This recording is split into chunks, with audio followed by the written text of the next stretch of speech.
Question है 2 मरतब पूछा हुआ है, 14 में भी पूछा हुआ था ए वाले से और 15 में भी ए वाले से पूछा हुआ था, ठीक है।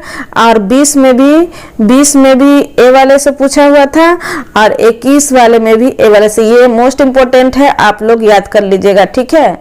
ये मोस्ट इंपोर्टेंट है। स्वागत करती हूँ, वेलकम करती हूँ आपके अपने YouTube channel unique Shabnam coaching online पे, ठीक है। तो चलते हैं, शुरू करते हैं। तो सबसे पहले आप लोग जान लीजिए, ये जो मैं क्वेश्चन बता रही हूँ ये बार बार रिपीट किया गया है क्वेश्चन, और 2023 में जो है पूछेगा आप लोग को, ऑब्जेक्टिव क्वेश्चन है, ठीक है। तो 50 में बताऊंगी, इसमें से आप लोग याद कर लीजिएगा, ठीक है। तो चलते, और प्रूफ भी मैं दिखाऊंगी, ऐसे नहीं पढ़ाऊंगी, मैं प्रूफ भी दिखाऊंगी कि कब कब पूछेगा, ठीक है, पूछा हुआ है। तो क्वेश्चन इस तरह से रहेगा, ठीक है। समतल दर्पण की फोकस दूरी होती है, ठीक है, अंततः होती है या 100 सेंटीमीटर होती है या 0 होती है या 50 सेंटीमीटर या क्या है, अंततः होती है। इसका आंसर क्या हो जाएगा, ए हो जाएगा।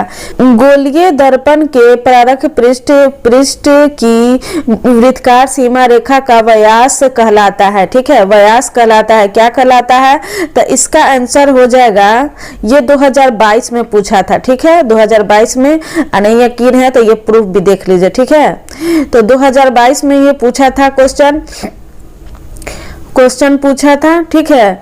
अब ये इसका आंसर हो जाएगा गोलीय दर्पण होगा, ठीक है, इसका गोलीय दर्पण हो जाएगा। चलते हैं तीसरा क्वेश्चन के तरफ चलते हैं। उत्तल लेंस के सामने वस्तु कहाँ रखने पर प्रतिबिंब बन जाता है, कहाँ रखने पर प्रतिबिंब बन जाता है, 2F पर या प्रकाश केंद्र पर या F पर या 2F तथा F के बीच में, ठीक है।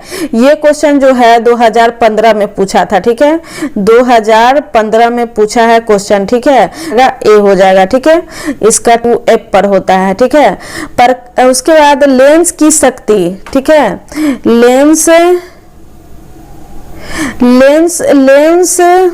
लेंस की शक्ति की इकाई क्या होती है, डायोप्टर होता है, सेंटीमीटर होता है, मीटर होता है या किलोमीटर होता है। देख लीजिए, आप लोग को यकीन नहीं होगा कब कब पूछा हुआ था। 2020 में भी पूछा था, 2020 में ए वाले से पूछा था, ठीक है। और 2022 में जो है भी ए वाले से क्वेश्चन पूछा हुआ था, ठीक है। तो आप लोग याद कर लीजिएगा, ठीक है। इसका आंसर हो जाएगा ए होगा इसका आंसर, ठीक है। तो इसका आंसर हो जाएगा, देखते हैं, तो इसका होता है डायोप्टर होता है, ठीक है। अब चलते, किस लेंस की अभिसारी लेंस कहा जाता है, ठीक है। तो ये क्वेश्चन है 2 मरतब पूछा हुआ है, 14 में भी पूछा हुआ था ए वाले से और 15 में भी ए वाले से पूछा हुआ था, ठीक है। और 20 में भी ए वाले से पूछा हुआ था और 21 वाले में भी ए वाले से। ये मोस्ट इंपोर्टेंट है, आप लोग याद कर लीजिएगा, ठीक है, ये मोस्ट इंपोर्टेंट है। चलते हैं नेक्स्ट क्वेश्चन के तरफ। तो किस लेंस की अभिसारी लेंस कहा जाता है, उत्तल लेंस या अवतल लेंस या परिवर्तक लेंस या बेलनाकार लेंस। तो इसका आंसर हो जाएगा उत्तल लेंस, ठीक है। उत्तल दर्पण का उपयोग होता है वाहन के साइड मिरर के रूप में, चेहरा देखने के लिए, फोकस ज्ञात करने के लिए या दाढ़ी बनाने के लिए, ठीक है।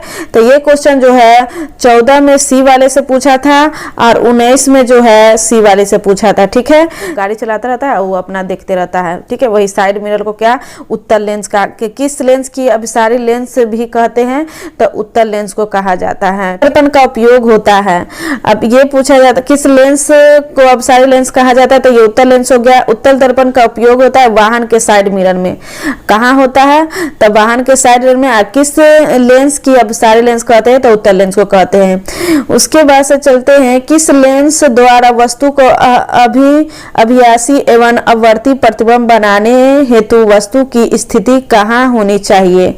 किसी वस्तु लेंस द्वारा वस्तु का आभासी एवं अविवर्धित वस्तु की स्थिति कहाँ होना चाहिए, एफ पर होता है, वक्रता केंद्र पर, या क्या है, प्रकाशीय केंद्र पर, या हो जाएगा F1 तथा प्रकाशीय केंद्र 0 के बीच में। तो इसका आंसर हो जाएगा डी हो गया, ठीक है, 7 का हो जाएगा डी, ठीक है। ये क्वेश्चन जो है 2014 में पूछा था क्वेश्चन। अब चलते हैं दर्पण का सूत्र, ये मोस्ट इंपोर्टेंट है, आप लोग याद कर लीजिएगा कि दर्पण का सूत्र होता क्या है। 1/v माइनस 1/u अब बराबर हो जाएगा 1/f।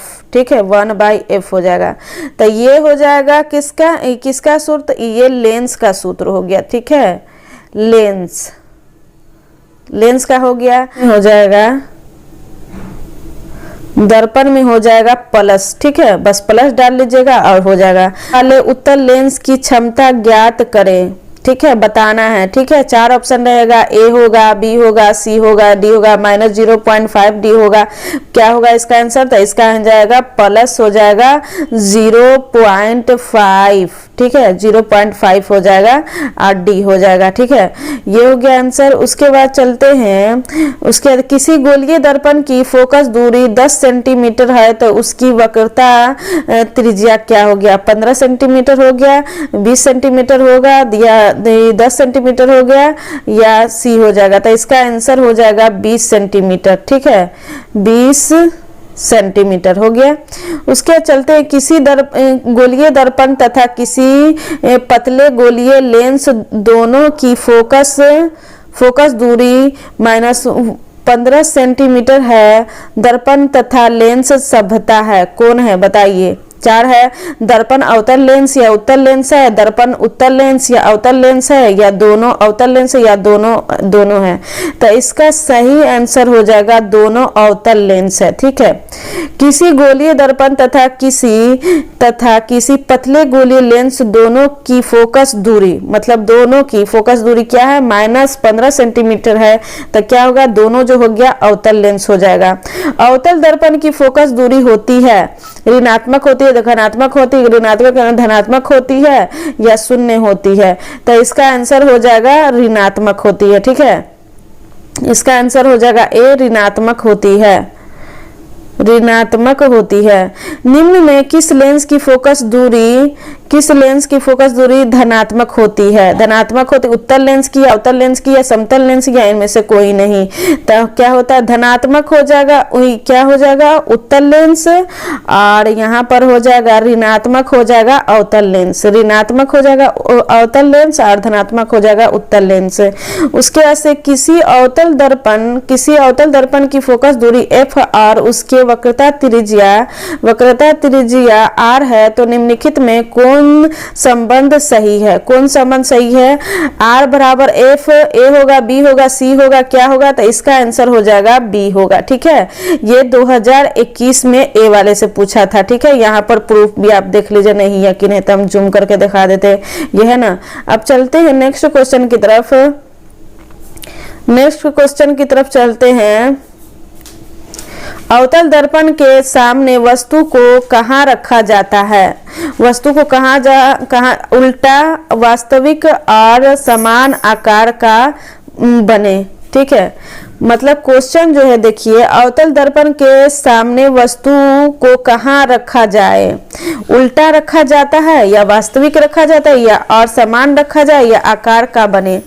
मतलब अवतल दर्पण के सामने वस्तु को कहाँ रखा जाए ताकि प्रतिबिंब उल्टा, वास्तविक और समान आकार का बने, ध्रुव पर या वक्रता केंद्र पर या अनंत पर या फोकस पर। तो यह हो जाएगा सी आंसर हो जाएगा। ठीक है, मतलब क्या है, वक्रता केंद्र पर। ठीक है, इसीलिए हम बताए थे वो वीडियो में, आप लोग जाकर देख लीजिएगा मेरा वीडियो, सब है ना, इतना इजी ट्रिक हम उसमें बताए हैं ना कि सब्जेक्टिव ऑब्जेक्टिव दोनों के लिए आसान है, वो सब्जेक्टिव ऑब्जेक्टिव दोनों के लिए इसलिए बताए हैं कि देखिए क्वेश्चन आ रहा है ना, ये सब हम बता चुके हैं उसमें, एकदम आसान है। मतलब 1 सेकेंड के कितना, 1 मिनट से भी कम का वीडियो है, आप लोग जाकर देख लीजिएगा उसमें। ठीक है, मतलब क्वेश्चन ये है, अवतल दर्पण के सामने वस्तु कहाँ रखा जाता है ताकि प्रतिबिंब उल्टा, वास्तविक और समान आकार का बने। ठीक है, तो वक्रता केंद्र पर रखा जाता है। अवतल दर्पण में प्रतिबिंब बनता है, वास्तविक बनता है। उत्तल दर्पण में प्रतिबिंब बनता है तो वास्तविक बनता है। ए होगा, बी होगा, सी होगा या डी होगा, इनमें से कोई नहीं तो बी हो गया, ये आभासी बनता है। ठीक है, उसके बाद प्रकाश माध्यम कितने प्रकार के होते हैं, 1 होते हैं, 2 होते हैं, 3 होते हैं, 4 होते हैं, तो 2 होते हैं। दो होते हैं। उसके बाद से है क्वेश्चन, अवतल दर्पण के प्रतिबिंब किस प्रकार की बनती है? केवल वास्तविक, केवल काल्पनिक, वास्तविक एवं काल्पनिक दोनों। तो क्या है, वास्तविक और काल्पनिक दोनों बनता है।